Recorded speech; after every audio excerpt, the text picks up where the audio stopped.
आओ हम तुमसे युद्ध करने को लिए आ रहे हैं।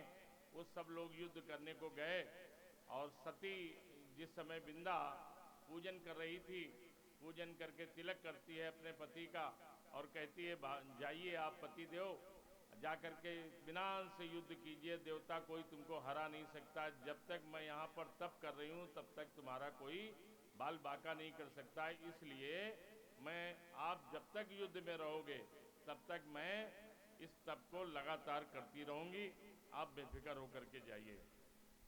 और ऐसे में जब भगवान ने देखा कि ये जब तक ये तप करती रहेगी तब तक तो देवता जीत नहीं सकते, इसलिए भगवान ने छल किया। छल क्या किया?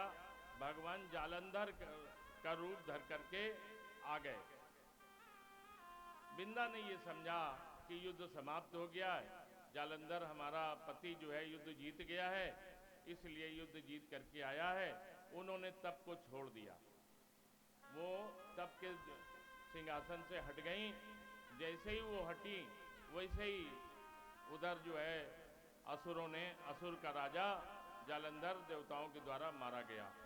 भगवान अभी खड़े ही हुए थे उसी का रूप रखे हुए सामने उसके, तब तक उसी बीच में इन दोनों के बीच में आकर के जालंधर का कटा हुआ सर गिरा करके, जैसे ही बिंदा ने देखा कि कटा हुआ सर हमारे पति का गिरा है और मेरे पति के रूप में तो सामने भी कोई खड़ा है, बड़ा ताजुब हुआ उन्हें। और वो समझ गए कि और कुछ नहीं, देवताओं की कोई चाल है। उन्होंने कहा जड़वत खड़े हो, सामने आओ, प्रकट होकर के कौन हो, और जैसे भी हो तुम पत्थर के हो जाओ।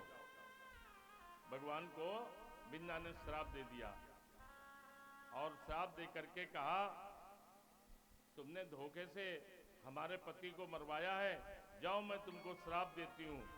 मेरा पति एक दिन रावण बन करके आएगा और तुम्हारी पत्नी को हरण करके ले जाएगा। मेरी तरह जैसे मैं रो रही हूँ उसी तरीके आपको भी सीता की याद में रोना पड़ेगा।